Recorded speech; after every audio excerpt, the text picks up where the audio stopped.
جناب مسلم ابن عقیل کو سید الشہداء نے روانہ فرمایا، ان سختیوں کے ساتھ مصیبتوں کے ساتھ پہنچ گئے اور جا کر کوفہ کو متحول کر دیا، انقلاب برپا کر دیا، اس طرح کا کہ لرز گئے بنو امیہ۔ اور جب حضرت مسلم ابن عقیل کا مختصر عرصے کے اندر کوفہ میں عمل دیکھا، فوراً بوکھلاہٹ طاری ہوئی اور کوفہ کے حالات کو کنٹرول کرنے کے لیے عبید اللہ کو کوفہ میں بھیجا۔ انہوں نے اپنی چال چلی، اپنا مہرہ بھیجا وہاں پر۔ اس نے آ کر مسلم ابن عقیل کے کیے ہوئے میدان ہموار کیے ہوئے کی کایا پلٹ دی۔ کیوں پلٹ دی؟ کیا عبید اللہ مسلم ابن عقیل سے زیادہ مہارت رکھتا تھا، صلاحیت زیادہ رکھتا تھا؟ نہ، یہاں یقیناً اس میں کوئی شک و شبہ نہیں ہے کہ مسلم ابن عقیل زیادہ ہر صلاحیت میں، ہر پہلو سے قوی تر ہیں، بالا تر ہیں، عظیم تر ہیں، لیکن اس کے باوجود ساری محنت مسلم ابن عقیل کی وہ ختم ہو جاتی ہے، مٹ جاتی ہے، اور عبید اللہ ابن زیاد نے شہر کی کایا پلٹ کر مسلم ابن عقیل کے خلاف یہ فضا بنا دی۔ یہاں کس نے کردار ادا کیا؟ یہ نہ مسلم ابن عقیل کی کارکردگی تھی اور نہ عبید اللہ کی، یہ کوفی طبقات کی کارکردگی تھی۔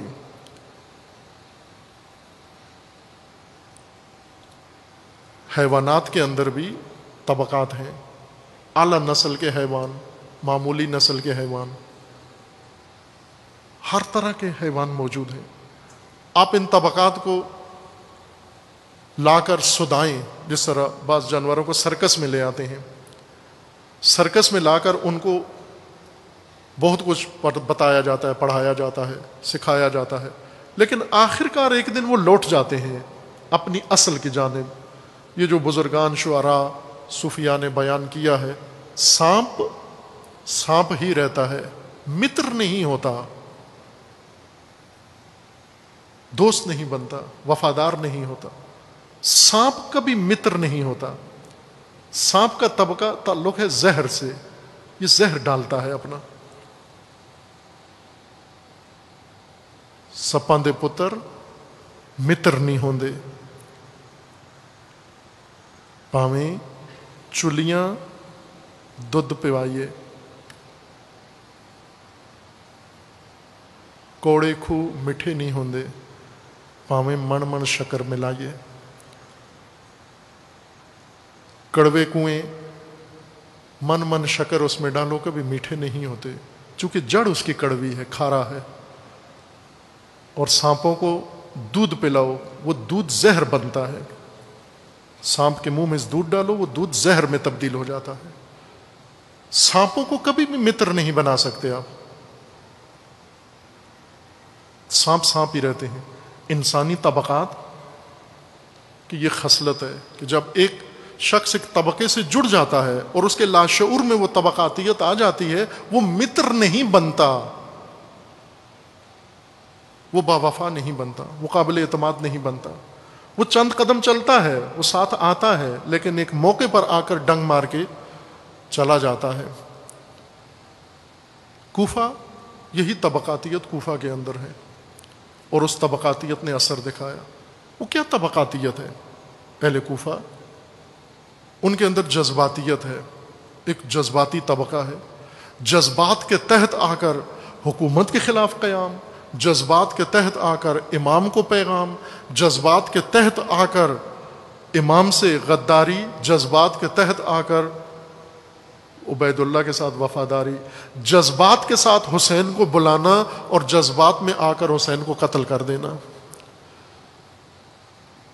یہ سانپ متر نہیں ہوئے۔ حضرت مسلم ابن عقیل شہر کا نقشہ بدلا، لیکن جب عبید اللہ آیا تو شہر کا نقشہ بالکل الٹ ہو گیا۔ روایات میں ہے کہ امام جناب مسلم ابن عقیل نے قیام کیا باقاعدہ وقت سے پہلے، سید الشہداء کے پہنچنے سے پہلے، جب ہانی ابن عروہ کو عبید اللہ نے پکڑ لیا، قید کرا لیا، دارالامارہ میں لے گیا اور تشدد کیا، تو ان کی آزادی کے لیے جناب مسلم نے قیام کیا۔ 18,000 کے جنگجو لے کر دارالامارہ کا گھیراؤ کر لیا اور ان کے پاس کوئی فوج نہیں تھی، 1800 بھی نہیں تھے عبید اللہ کے پاس. عبید اللہ چند افراد کے ساتھ، چند خائنین کے ساتھ دارالامارہ میں تنہا تھا، اور ہانی بن عروہ کو اسیر بنائے ہوئے، تشدد کیے ہوئے. جب مسلم ابن عقیل نے جا کر گھراؤ کیا، محاصرہ کیا اور کہا کہ ہانی بن عروہ کو ہمارے حوالے کرو، اس وقت کوفیوں کی یہ طبقاتیت یہاں کھلی، یہاں نکھری. یہی سید الشہداء کے لیے رونے والے، سید الشہداء کے لیے جذبات رکھنے والے، سید الشہداء کو دعوت دینے والے یہی عورتیں، انہیں عبید اللہ نے بلایا، عورتوں کو بلایا، اور اس کو ان کے سامنے کھلے الفاظ میں اس نے کہا کہ فوراً ٹائم دیا، اس نے شام سے پہلے پہلے، مغرب سے پہلے پہلے ان تمام مردوں کو دارالامارہ سے لے کر اپنے گھروں میں چلی جاؤ. اگر کوئی مرد نظر آ گیا مغرب کے بعد دارالامارہ میں، تمہاری آنکھوں کے سامنے اس کو چیر دوں گا. بیٹا ہے، شوہر ہے، بھائی ہے، باپ ہے، جو بھی ہے اس کو لے جاؤ. اور یہ عورتیں، یہی شیعہ عورتیں، یہ آئیں روتی ہوئی. اتفاقاً یہ جو فلم ہے اس کے اندر بھی اس کو فلمایا گیا ہے، مختار ثقفی کے عنوان سے جو فلم بنی ہے اس کے اندر بھی اس کا منظر کشی اور خوب کی ہے منظر کشی. یہ روایت ہے، یہ تاریخ کی روایت ہے، مستند روایت ہے.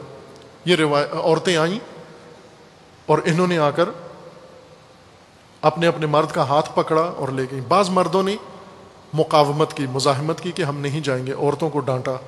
ان عورتوں نے عجیب حربے استعمال کیے. ان عورتوں نے مردوں کو کہا کہ اگر تم ہمارے ساتھ نہیں جاؤ گے، یہیں پہ رہو گے اور مارے جاؤ گے، تو ہم یہیں پہ برہنہ ہو جاتی ہیں. دھمکی دی. اور اس طرح وہ مرد جناب مسلم ابن عقیل کو 18,000 کا لشکر تنہا چھوڑ کر چلا گیا. اذان کا وقت ہوا، جناب مسلم مسجد کوفہ میں آئے نماز کے لیے.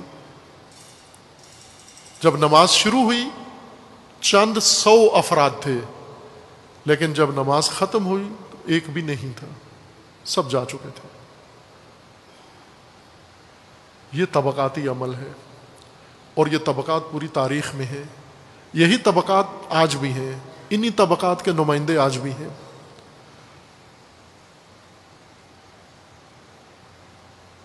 جو کسی وقت 18,000 ہو جاتے ہیں اور کسی وقت ایک بھی نظر نہیں آتا.